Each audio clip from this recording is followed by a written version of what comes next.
हालत करी है, जीना हराम किया है हमारा। रोड की जगह रोड नहीं है, बारिश आ जाए तो घुटनों तक पानी है, रोजगार तो दिया ही नहीं। बाजारों के अंदर अपनी मेहनत करके दुकान कर रहे हैं तो पानी भर जाता है, ग्राहक तक नहीं आता। तो उनको बताना पड़ेगा, अब की बार आओगे तो समस्या सुननी पड़ेगी। पूछ रहे थे पत्रकार साथी, क्या आपकी लड़ाई किससे है? आपको पता है वो एक गद्दावर नेता है। तो मैंने उनको एक ही जवाब दिया कि मेरी लड़ाई पहले ही दिन से बड़ी बड़ी पार्टी और गद्दावर नेता से थी। तो मैंने संघर्ष करने से पहले ही सोच लिया था, मैंने विचारधारा की लड़ाई है, उनसे कंपटीशन करने की लड़ाई है कि काम सबसे ज्यादा कौन करके दिखाए। तो हम डरेंगे नहीं, मेरे साथ पूरा युवा है, मेरी मातृशक्ति का, मेरे बड़े बुजुर्गों का आशीर्वाद है। चाहे कितना ही बड़ा गद्दावर नेता हो, हम रुकने वाले नहीं, हम झुकने वाले नहीं। 10 साल में तो पेट्रोल की गाड़ी बदल देते हैं, 15 साल में डीजल की। रामपुरा इंजन को तो 20 साल हो गए, अब तो बदल दे। बदल दे नहीं बदलते? अरे एक बार जोश से बताओ, बदल देना चाहिए नहीं बदल देना चाहिए? मैं वो 5 साल की राजनीति करने नहीं आया हूं जो 5 साल में एक बार दिखाई दी। मैं इन माताओं का, इन बुजुर्गों का बेटा हूं, आप लोगों का भाई हूं। पूरा जीवन आप लोगों के बीच में निकालना है। मैं दोबारा जब भी आऊं तो मेरे युवा साथी, जो छोटे छोटे बच्चे बैठे, इनकी आंखों के अंदर एक रौनक हो, इनके चेहरे पे एक चमक हो कि एक युवा साथी बड़ा था और हमने उसका साथ दिया था। ये भी कहे कि मैं छोटा सा था जब गया था रैली, और उनको हमने आगे पहुंचाया। आज पूरी लोकसभा के अंदर उन्हें काम करके दिखाया। वो चमक देखना चाहता हूं। मैं ये विश्वास दिलाता हूं कि बड़ी मजबूती के साथ आप लोगों की आवाज आगे लेके जाऊंगा। किसी से दबने वाले नहीं है। अब की बार हमने ठान लिया कि जड़े हिला देनी है, अब जड़े फाड़ के फेंक देनी।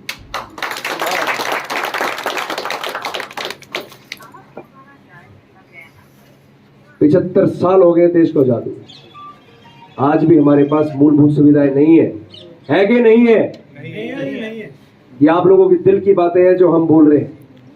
कुछ लोग बोलने में कतराते हैं, कुछ लोगों ने तो अब हिम्मत हार ली है कि भाई खुद करना खुद कमाना।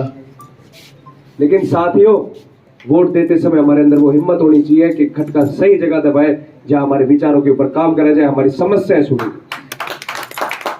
हम क्यों वोट देते हुए आंख बंद कर लेते हैं? हम क्यों वोट देते हुए सोचते नहीं हमारे आने वाली पीढ़ी के बारे में,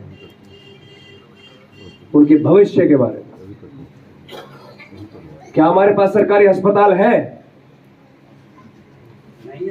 जवाब दो। क्या हमारे पास अच्छे सरकारी अस्पताल है? सुविधाएं नहीं है। अरे अस्पताल है तो डॉक्टर नहीं है, डॉक्टर है तो दवाइयां नहीं है, दवाइयां है तो दवाइयां नकली है। सरकार से बड़ा हो गया क्या प्राइवेट सेक्टर? जो मेड सिटी और आर्टेमिस उनसे बड़े बन गए। सरकार से बड़े, सरकार से बड़ा पैसा ले रहे, सरकार से बड़ी जमीन है क्या उनके पास? नहीं है। फिर हमें वहां जाना क्यों पड़ता है? क्या मेड सिटी जैसा गवर्नमेंट नहीं बना सकती? उनके पास क्या सोर्स नहीं है?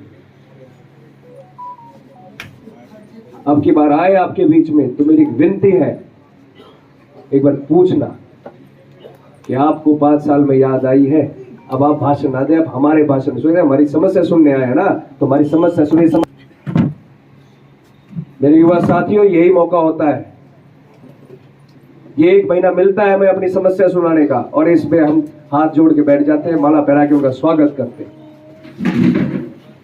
इस समय तो हमें एक पर्चा लेके रखना चाहिए, ये समस्याएं हैं, इनका आपने क्या समाधान किया पिछले 20 साल? आते नहीं हो, फिर भी आप लोग आंख बंद करके वोट डालते हैं। जब से बड़े हुए आज तक तो वोट डाल ही नहीं। यही देखो, मतदान, कोई खून दान करता है, कोई अंग दान करता है, मतदान सबसे बड़ा दान होता है। वो हमारे आने वाली पीढ़ी का भविष्य तय करता है। मतदान एक ऐसा दान है कि हमारे आने वाली पीढ़ी, हमारी आने वाली समस्याओं का समाधान होता है। तो मतदान तो बहुत सोच के किया करो। हर सरकार में वो मंत्री रह लिए, कांग्रेस में भी रह लिए, बीजेपी में भी रह लिए। अब तो प्रधानमंत्री बनना ही कसर रह रही है, और वो बने नहीं। ये बीमारी समस्या ना निपटाएगी तो इसके ऊपर तो कोई पद दुआया जावेगी। मुख्यमंत्री भी ना बनते हुए जब भी कोई मुख्यमंत्री बनता है उससे अपनी लड़ाई लड़ लेनी है, अपनी ईगो एटीट्यूड में पूरी लोकसभा का नाश करके गिर देना है। बस ये सच्चाई है कि नहीं? मेरे बड़े बुजुर्गों, आप लोगों ने तो आशीर्वाद दे दे के उनको आज राजा बनाया है। मैं आप लोगों से पूछना चाहूंगा कि आपके बच्चों का फ्यूचर उनके हाथ में था कि नहीं था? नहीं अच्छी यूनिवर्सिटी होती तो क्या उन्हें दिल्ली जाना पड़ता? नहीं 10 साल पहले डिफेंस यूनिवर्सिटी का अनाउंसमेंट हुआ था, क्या आज तक वहां एक ईंट लगी? नहीं लगी। एम्स हॉस्पिटल का अनाउंसमेंट हुआ, जैसे इलेक्शन पास आए तो उसकी दोबारा जिक्र चालू कर दिया। मैं विश्वास दिला रहा हूं कि उनसे काम होने वाला नहीं है। आप कई भाई करा के देख।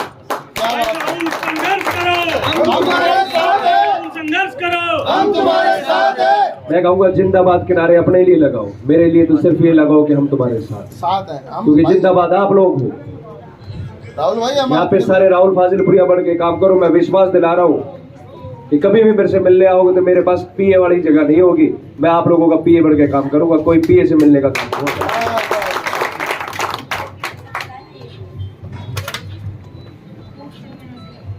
मेरी माताएं बहनें बैठी है, हमारी मातृशक्ति है। हमारी छोटी छोटी बच्ची है, जब स्कूल जाती कभी बाजार चली जाती, शाम को ट्यूशन से लेट हो जाती है, तुम्हारे हाथ पैर फूल जाते हैं कि कहीं सही सलामत घर पहुंचेंगे नहीं पहुंचेंगे, कहीं अनहोनी ना हो जाए। महिला सुरक्षा के नाम पे 0 रिजल्ट है कि नहीं है? आप लोग बताएं, टेंशन होती है नहीं होती है? क्या इनके ऊपर काम नहीं करा जा सकता? पिछले 20 साल हो गए, आज तक सोचा नहीं गया। काम होता है कि अपने एरिया के अंदर बड़ी बड़ी योजनाएं लेके आए, मेट्रो लेके आए, रेलवे की और पटरियां बनवाए, हॉस्पिटल बनवाए, यूनिवर्सिटी बनवाए, बड़े बड़े स्कूल बनवाए, पर जो 20-20 साल पहले अनाउंसमेंट हुई थी उनसे वो ही पूरी नहीं हो रही। फिर हम उनको वोट क्यों दे रहे हैं? मैं आप लोगों से पूछना चाहता हूं। मैं आप लोगों से हाथ जोड़ के विनती करूंगा, चुनाव मोटा है, चुनाव बड़ा